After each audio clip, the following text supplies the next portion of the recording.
जय बद्री विशाल। और आज हम आए हुए हैं बद्रीनाथ में, बद्रीनाथ धाम, जो कि कलयुग का सबसे बड़ा धाम और जैसा कि सतयुग का सबसे बड़ा धाम है ये।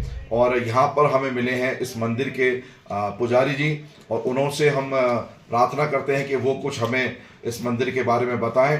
तो सबसे पहले मैं चाहूँगा कि पंडित जी का क्या नाम है, और उसके बाद वो हमें इस पूरे मंदिर की कथा बताएंगे और कैसे कैसे यहाँ पूजा होती है और भक्तों को यहाँ आने से क्या लाभ मिलता है और भक्तों को क्यों यहाँ आना चाहिए। जीवन में, अपने जीवन में भक्तों को, हर मनुष्य को एक बार बद्री विशाल जी के दर्शन जरूर करने आने चाहिए, बद्रीनाथ जरूर आना चाहिए। तो मैं चाहूँगा कि पहले मेरी नमस्कार। जय बद्री विशाल पंडित। मैं चाहूँगा एक बार अपना हाँ, पंडित राहुल बाबुल का शास्त्री हैं, बद्रीनाथ जी के तीर्थ पुरोहित हैं। यहाँ पे भगवान का सतयुग का धाम है। ये 4 धामों में श्रेष्ठ बद्री का आश्रम है। यहाँ पे ये जो है बद्रीनाथ जी की विशेष कृपा होती है। सब धामों में से सतयुग का धाम है बद्री का आश्रम। यहाँ पे जो भी भक्त आते हैं उनका भगवान कल्याण करते हैं। और ऐसे बताया गया है, कृते मुक्ति प्रदा प्रोक्ता त्रेतायाम लोक सिद्धिदा विशाले द्वापरे प्रोक्ता कलयुगे बद्री का आश्रम। सत्य कृत मुक्ति प्रदा, भगवान सतयुग में इसका नाम मुक्ति प्रदा पड़ा, त्रेता में योग सिद्धिदा, द्वापर में विशाला, कलयुग में बद्री का आश्रम। यहाँ पे भगवान सतयुग का चतुर्थ अवतार है भगवान का, विराट दर्शन है भगवान के। यहाँ पे वैकुंठ धाम इसको बताया गया है। बहुनी संत तीर्थानी देवी भूमि बद्री सत्यचम तीर्थम न भूतम न भविष्यति। ऐसे प्रभु तीर्थ नाम नहीं है जो भूत भविष्य में हो, जैसे बद्री का। लोग यहाँ आए हैं तो बड़ी कृपा है भगवान की। यहाँ आने के लिए बड़ी कृपा होती है। पहले देव कृपा होती है, पहले भगवान की आशीर्वाद से बद्री का आश्रम आए, चाहे दूसरी होती पितृ कृपा। अपने माता पिता के आशीर्वाद से ही बद्री का आश्रम की यात्रा होती है। ये तो बहुत कठिन यात्रा होती है, सब लोग नहीं आ पाते बद्री का आश्रम। यहीं के जो लोग होंगे उत्तराखंड के, वो भी नहीं आ पाए कभी। जब तक भगवत कृपा नहीं होती तो बद्री का आश्रम की यात्रा नहीं होती है। तो बद्री का आश्रम क्या है, पहले समझना बहुत जरूरी है। भारत के 4 धाम है, 4 दिशाएं है ना, पूर्व पश्चिम उत्तर दक्षिण। पूर्व में जगन्नाथ, पश्चिम में द्वारका, दक्षिण में रामेश्वरम और उत्तर में बद्रीनाथ। तो 4 दिशाएं हैं और 4 धाम है। और गंगोत्री यमुनोत्री तीर्थ, केदारनाथ 12 ज्योतिर्लिंग में एक। अयोध्या मथुरा माया, काशी कांची अवंतिका, पुरुद्वारावतीत मोक्षदायिका, सप्तपुरी। आद्य गुरु शंकराचार्य जी ने ये सारी व्यवस्था बनाई है।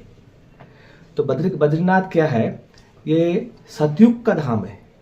कलयुग का धाम कौन है, जगन्नाथपुरी है कि नहीं। त्रेता का धाम रामेश्वरम, द्वापर का धाम द्वारका। कृते मुक्ति प्रदा प्रोक्ता त्रेतायाम योग सिद्धिदा विशाले द्वापरे प्रोक्ता कलयुगे बद्री का आश्रम। कृते मतलब सतयुग, सतयुग में इसका नाम पड़ा मुक्ति प्रदा, त्रेता में पड़ा योग सिद्धिदा, द्वापर में पड़ा विशाला और कलयुग में पड़ा बद्री का आश्रम। हर युग में इस धाम का नाम अलग अलग प्रकार के। तो बद्री का आश्रम नाम तो बाद में इसका मुक्ति प्रदा। मुक्ति प्रदा क्यों कहते हैं, ये मुक्ति देने वाला धाम है, मोक्ष धाम है, वैकुंठ धाम है। वैकुंठ किसको कहते हैं पहले समझना बहुत जरूरी है। सब कहते हैं वैकुंठ, विकुंठम अपत्यम पवाना वैकुंठ। जहाँ कोई कुंठा, प्रपंच, द्वेष, माया से ऊपर है भगवान, उसको कहते हैं वैकुंठ, पहली बात। दूसरा वैकुंठ, जहाँ भगवान साक्षात अवतरित होते हैं, स्वयंभू, उसको कहते हैं वैकुंठ। 8 वैकुंठ है पूरे भारतवर्ष में, उसमें श्रेष्ठ वैकुंठ बद्री का आश्रम है। कौन है 8 वैकुंठ, श्रीअंग, श्रीमुष्ट, तोदाद्री, पुष्कर, नैमिषारण्य, वेंकटांचल, सालग्राम, नर नारायण बद्री का आश्रम। उसमें श्रेष्ठ धाम, श्रेष्ठ वैकुंठ बद्री का आश्रम है। तो बद्री का आश्रम क्या है, यहाँ भगवान का सतयुग का चतुर्थ अवतार है। तो भगवान ने यहाँ 2 रूप में अवतार लिया था, नर और नारायण। ऋषि स्वरूप में, ऋषि रूप है यहाँ भगवान का। इसलिए बद्रीनाथ में भगवान के दूर से दर्शन है। केदारनाथ में स्पर्श किया जा सकता है, यहाँ पे भगवान के दूर से दर्शन है। क्यों है दूर से दर्शन, साधुनाम दर्शनम पुण्य। यहाँ भगवान साधु स्वरूप में है और साधु के दर्शन मात्र से ही कल्याण होता है, उसके नजदीक नहीं जाया जाता है। इसलिए यहाँ भगवान के दूर से दर्शन है। एक ही ब्राह्मण हैं पूरे विश्व में जो भगवान को स्पर्श करते हैं, आद्य गुरु शंकराचार्य के वंशज ब्रह्मचारी होते हैं, वो नंबूदरी होते हैं, ऑटोमेटिक जनेऊ कनेक्शन होते हैं। उनके अलावा भगवान को कोई स्पर्श नहीं करता है। हम भी यहाँ के पुजारी हैं, हमको भी अधिकार नहीं है बद्री, उन्हीं को वो ब्रह्मचारी होते हैं, उनको भी कोई स्पर्श नहीं करते। तो विशेष कृपा होती है उन लोगों पे, वो शंकराचार्य जी के वंशज होते हैं। दूसरी बात, बद्रीनाथ क्या है, एतत् पंचशिला मध्य शुद्धो बद्रिका आश्रम, 5 शिलाओं के मध्य भगवान का धाम बद्रिका आश्रम है। कौन है 5 शिला? गरुड़ शिला, वरा शिला, नारद शिला, नरसिंह शिला, मार्कंडेय शिला। ये 5 शिलाएं का है, जहाँ गर्म पानी का कुंड है उसके आजू बाजू सारी 5 शिलाएं हैं, जो भगवान का मूल स्थान है। गर्म पानी का कुंड, सतयुग से आ रहा है वो पानी। तो चमत्कार क्या है, एक चरण से ठंडा पानी और दूसरे चरण से गर्म पानी।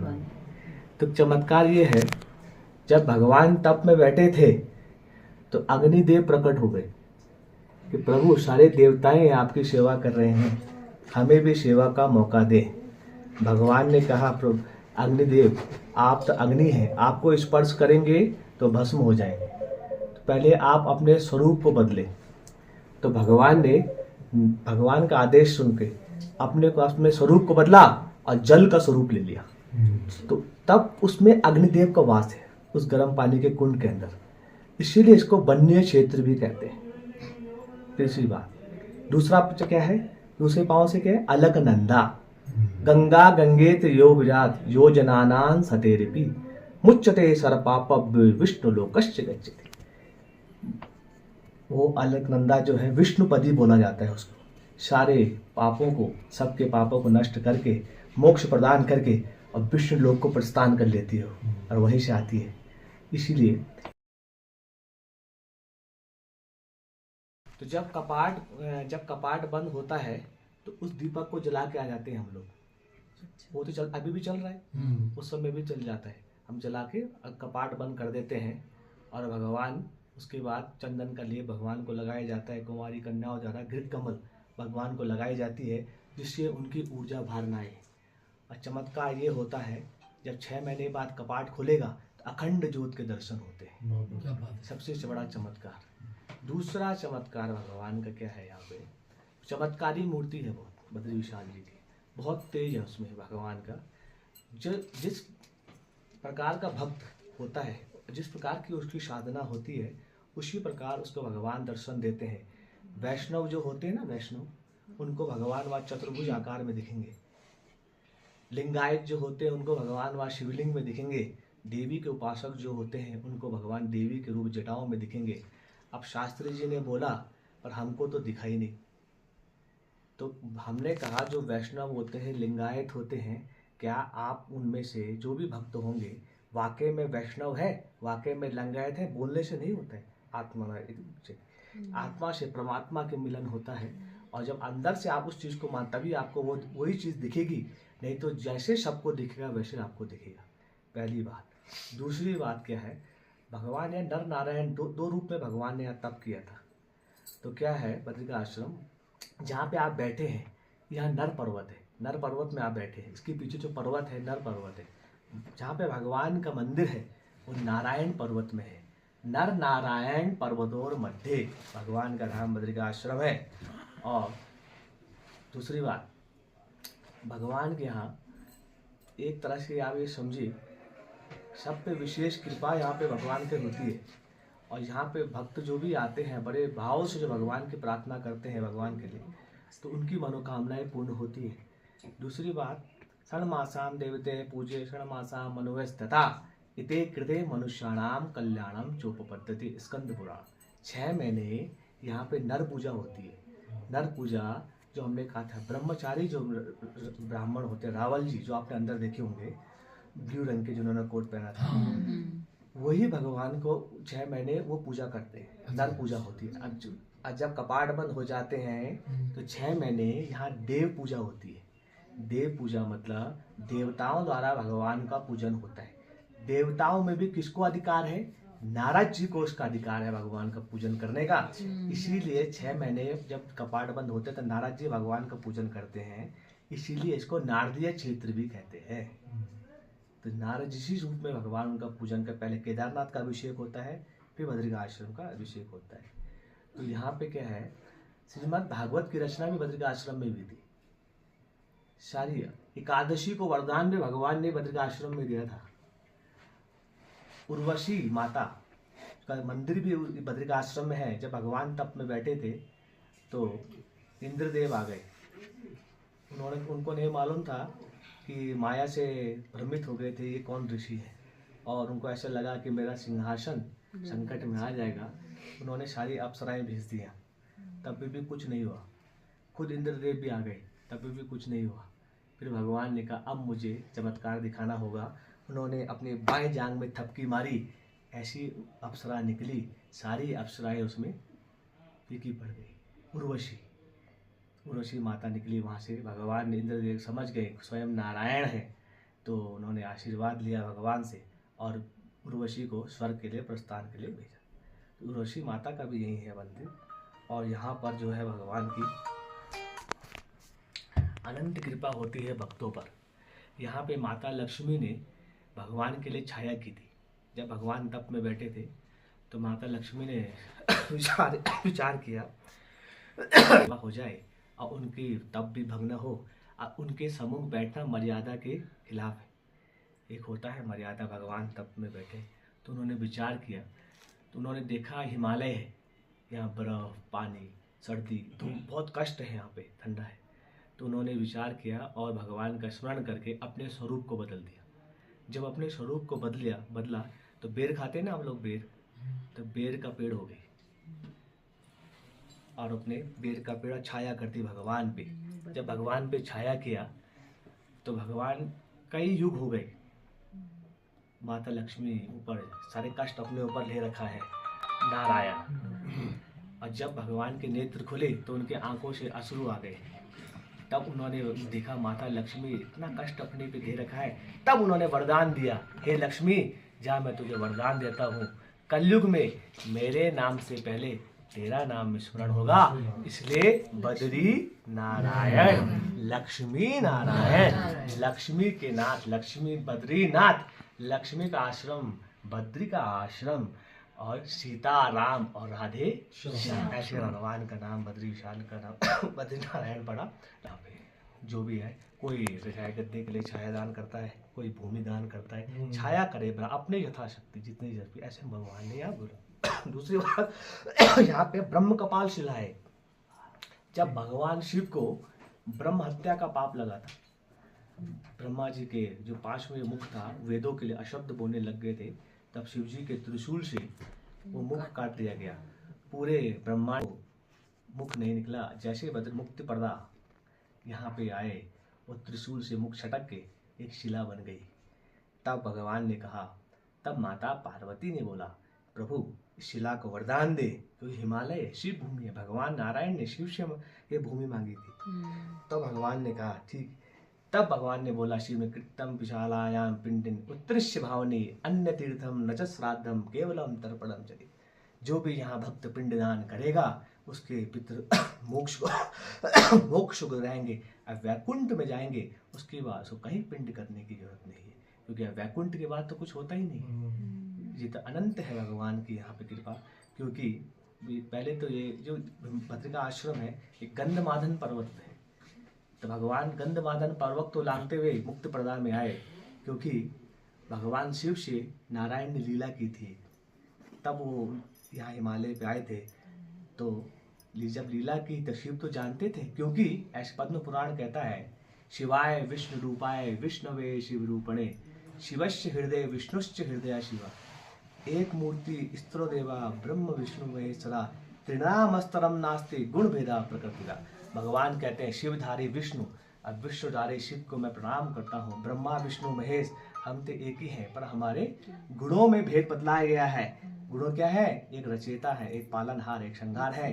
तब भगवान कहते हैं, नारायण विष्णु पुराण में इसका उल्लेख है, अविद्या मोहिरात्माना पुरुषा भिन्न दर्शिना वदन्ति वेदम पश्यन्तु चाप्योऽनन्तरम्। कि जो भी पुरुष मनुष्य जीव अविद्या से मोहित होते हैं वही हमें भेद समझते हैं, नहीं तो हम तो एक ही हैं।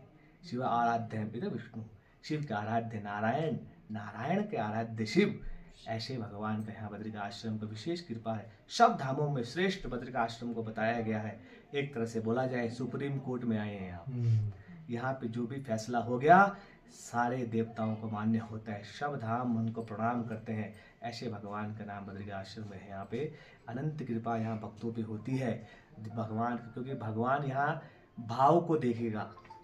कसौटी लगती है पहले, कसौटी लगती है ये खड़े तो बद्रिका आश्रम की यात्रा होती है तो कसौटी लगती है, सोना खरा है कि खोटा है। भगवान बोलते हैं कि तुम मेरे लिए आया है कि अपने लिए आया है। तो क्या होता है, जब यात्रा चलती है तो कठिन यात्रा होती है, नीचे नदी, ऊपर पहाड़, कोई पत्थर गिर रहे हैं, कभी कुछ हो रहा है, तो वहाँ को पहले देखता है। चलो जैसे गाड़ी चलती है तो मनुष्य डरता है। जो नास्तिक होते हैं, कई लोग इस तरह के भी तो होते हैं, सब एक जैसे थोड़ा ना होते। जैसे वो आते हैं उन्होंने कुछ नहीं, जैसे जैसे चढ़ेगी ऊपर हल्की से उसने गाड़ी ऐसे की तो बोलो बद्री विशाल भगवान की। तो जो नास्तिक होता है वो भी आस्तिक हो जाता है। जैसे वो कहेगा अब ठीक है तुम मेरे लिए आया है, अब तुझ पे कृपा बनेगी, क्योंकि अनन्या शंति अंतो माम जरा प्रपाशते तेषाण त्याभुक्षाणम योग शिवम महाम्यम। भगवान कहते हैं जो तुझे जीवन कब देना है, तेरी मृत्यु कब होगी, ब्राह्मण के यहाँ देना है, शूद्र के यहाँ देना है, वैश्य के यहाँ देना है, अमीर के यहाँ, गरीब के यहाँ, वो सारी सब मेरे हाथ में है। तेरे हाथ में क्या है, तेरा कर्म। तू कर्म तो कर, तब देख मैं तुझ पे कैसे हाथ लगाता हूँ। बिना कर्म के कुछ नहीं। भगवान बद्रिका आश्रम में इस बात को कही है उन्होंने। और भी बहुत बातें उन्होंने यहाँ पे बोली है। नारद जी को बोला उन्होंने, ओम नमो नारायण युवेद ब्रह्म शाश्वतम अनंत काले जगत में तद विष्णु परम। भगवान ने कहा, नारद जी ने, प्रभु आप तो श्रेष्ठ हैं, आप तप भी कर सकते हैं, ज्ञान भी है, सिद्ध हैं, सब कुछ करते हैं। जो कलयुग में जो भक्त आएंगे उनकी बस की कुछ नहीं है, क्योंकि न मनुष्य तप कर सकता है, न उसके अंदर इतना ज्ञान है, न वो यज्ञ कर सकता है। तो क्या कर सकता है? तब उन्होंने कहा, राम नाम परायोते घोरे कलयुगाधुया तब कृतकृत्यास कलिर भारते ही ध्यान। कलयुग में जो राम नाम का स्मरण करेगा वो कृतार्थ होगा और कलयुग उस पर कभी बाधा नहीं पहुंचाएगी। उसका नामो स्मरणम है कलयुग में, बाकी कुछ नहीं है। तब उन्होंने कहा, ओम नमो नारायण, इस मंत्र का अष्टाक्षर मंत्र है, इस मंत्र का जो जाप करेगा तो अंततः उस ब्रह्म को प्राप्त करेगा जिसको वो प्राप्त करना चाहता है। तो क्या बताया है कि भाई ये अष्टाक्षर मंत्र का जाप भी भगवान ने नारद जी को यहीं से दिया था और कहा था पूरे ब्रह्मांड में इस मंत्र का उल्लेख करे। यहाँ तो ऐसी बहुत कुछ चीज़ें हैं भगवान की यहाँ पे। ऐसे भगवान लक्ष्मी नारायण का यहाँ पे वास है। जो भी भक्त यहाँ आता है श्रद्धा से, श्रद्धा मोयम पुरकः, श्रद्धा से किया गया यहाँ दान धर्म दर्शन वही फलदायी होता है। एक बात और है, यहाँ पे आप कुछ भी करेंगे ना, अगर दर्शन दान धर्म कर्म 1000 गुना की प्राप्ति होगी। मतलब कुछ भी किसी के 10 रुपये दक्षिणा देंगे तो उसका 1000 गुना कितना मिलेगा वो आपको मिलेगा। कोई भी अच्छा कर्म और एक बुरा कर्म 1000 गुना दंड, यहाँ पे रिजल्ट तुरंत मिलता है। इसलिए जहाँ पे शुद्ध क्रियाएं होती हैं अशुद्ध क्रियाएं नहीं होती। भगवान का पूजन, ब्राह्मण का आशीर्वाद, पितृ कार्य, ऐसी चीज़ें यहाँ होती है और भक्त उसको करने के बाद अपने निवास के लिए प्रस्थान करता है। ऐसे बद्री विशाल जी की यहाँ पे उन्होंने नियम बनाए हैं। बहुत नियम है जो भगवान के यहाँ पे हैं। यहाँ पे आचार निषेध है, विचारों से भगवान की पूजा होती है, आचारों से नहीं होती है। आचार मतलब दर्शन मात्र, दर्शन मात्र से ही यहाँ कल्याण है। अलकनंदा के दर्शन से ही यहाँ भगवान की कृपा होती है। ऐसे नहीं कि उसमें स्नान किया, ऐसे करो वैसे करो, पूरे वस्त्र पहन के यहाँ भगवान की पूजा होती है। विचार यहाँ पे शुद्ध होने चाहिए आचार से। तो भगवान, क्योंकि हिमालय देश काल परिस्थिति से अकॉर्डिंग यहाँ कार्य होता है। ये जो भूमि है ये भगवान नारायण की ये पवित्र भूमि है। यहाँ पे जो भी कार्य होते हैं भगवान की कृपा से होते हैं और उन्हीं के आशीर्वाद से भक्तों का मंगल भी होता है। बहुत भक्त यहाँ आए हैं जिनके बिगड़े हुए काम रुके हैं। आप लोग यहाँ आए हैं, अब देखिए ना कृपा कैसी है। आपके साथ और लोग भी थे, वो यहीं तक आ पाए, उसके बाद वापस चले गए। उन पे उतनी ही कृपा थी, आप पे बड़ी कृपा थी, इसलिए सब कुछ हो गया, आपका दर्शन हो गए। ये किस पे भगवान की क्या कृपा है, उनका उद्देश्य होता है। आप यहाँ आए हैं तो ऐसे थोड़े ना आए हैं, आपको बुलाया गया है, आप आए हैं भगवान के दर्शन के लिए। आप देखने चाहे चमत्कार ऐसा होगा, क्या पता कुछ ऐसा मंगल हो जाए किसके घर में कि उसने सोचा भी नहीं होगा कि ऐसे चमत्कार। ऐसी भूमि है ये। अब क्या होगा वो तो वही जानेगा। देवाधीनम जगत सर्वम मंत्राधीनम तो देवतम। तत्मंत्रम ब्राह्मणम धीना, जो ब्राह्मणम मम देवता, भगवान कहते हैं जगत तो मेरे अधीन है। अब मैं किसके अधीन हूँ? मैं मंत्रों के अधीन हूँ। मंत्र ब्राह्मण के अधीन है। यदि ब्राह्मणम पूजित, ब्राह्मण का पूजन, मेरा दर्शन से ही कल्याण होता है। यहाँ जो भी भक्त आएगा उसका ब्राह्मण उसका माध्यम बनेगा। अब बिना ब्राह्मण के मुझ तक कोई नहीं पहुँच पाएगा, क्योंकि मुझे तो किसी ने नहीं देखा है। भगवान कैसे है किसी ने देखा है? कल्पना मात्र, भगवान मनुष्य की कल्पना वेद पुराण ने जैसे भगवान कैसे हैं शिव, कैसे हैं देवी, कैसे हैं नारायण, किसने देखा? नहीं देखा ना। उन्होंने कहा पर क्या है, श्रद्धा मुख्य भगवान श्रद्धा से किया हुआ। यहाँ पे भगवान जो भक्त जो आते हैं, क्योंकि ऐसे बताया गया है निराकार ब्रह्म की पूजा होती है जिसका कोई आकार ही नहीं है। 33 उपनिषद बोलती है यतो वेतानि भूतानि जायन्ते इन जातानि जीवन जत प्रत्ने विषम विसंति। निराकार ब्रह्म क्या है? जिस प्रकृति की जिसमें स्थिति होती है, जिसमें विलय होता है, जिसमें उत्गम होता है, वो है ब्रह्म। पर निराकार ब्रह्म को समझने के लिए पहले साकार ब्रह्म को तो समझो जो सामने बैठा है। उस पे विश्वासम फलम दायकम, विश्वास से किया हुआ। विश्वास है तभी तो, नहीं तो किसने देखा? नहीं तो एक पत्थर है, अब विश्वास है, नहीं तो स्वयं नारायण है। जब विश्वास है, किस पे विश्वास? गुरु, ब्राह्मण, वैद्य, देव, इन पे विश्वास करना बहुत जरूरी है। आप यहाँ पे जो हमसे सुन रहे हैं, आपको विश्वास है कि ब्राह्मण जो बोल रहा है सत्य, इसलिए तो आप लोग बैठे ना। विश्वास से किया। भगवान कहते हैं कि भगवान को क्या दे सकते हैं? कुछ भी नहीं दे सकते। वो कहते हैं पत्रम पुष्पम फलम तोयम यो मैं भक्ता अपैक्षति, क्योंकि वो तो पत्र पुष्प से ही संतुष्ट है।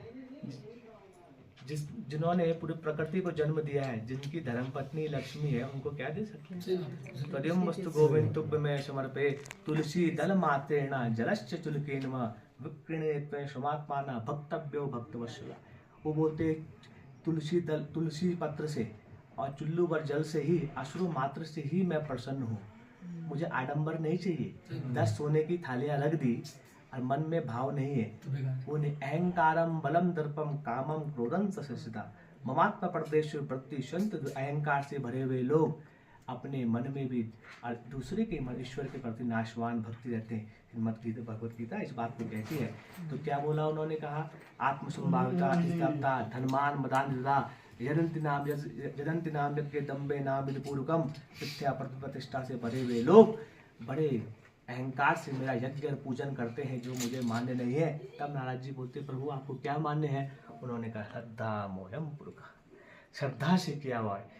कोई भी भक्त वो कुछ नहीं है उसके पास, मुझे कुछ नहीं चाहिए, एक अश्रु भी दे देगा अपने, पर अश्रु भी कैसे चाहिए? भाव वाले। जब तक आप शरणागत नहीं होंगे भगवान के सामने, शरणागत सरेंडर होना पड़ेगा कि प्रभु आप ही का ही है, मैं भी आप ही का ही हूँ, सब कुछ आप ही से जुड़ा हुआ है, अनंत कृपा है आपकी। तब वो आपको वो दिखेगा जो आप देखना चाहते हैं, नहीं तो कुछ भी नहीं है। बड़ी कृपा है बद्री विशाल। ऐसे भगवान के नाम बद्री नारायण पड़ा। इस सूक्ष्म में हमने आपको यहाँ के बारे में बताया, विस्तार तो बहुत है, कई दिन लग जाए। ठीक है, बोलिए बद्री विशाल भगवान की जय। बहुत सुंदर। और भक्तों, ये मेरा चैनल अगर आपको अच्छा लगे, साईं वर्ल्ड न्यूज़ से मैं राम सिसोदिया, और अगर आपको ये चैनल अच्छा लगे प्लीज़ लाइक कीजिए, शेयर कीजिए। जय साईं राम, जय साईं राम।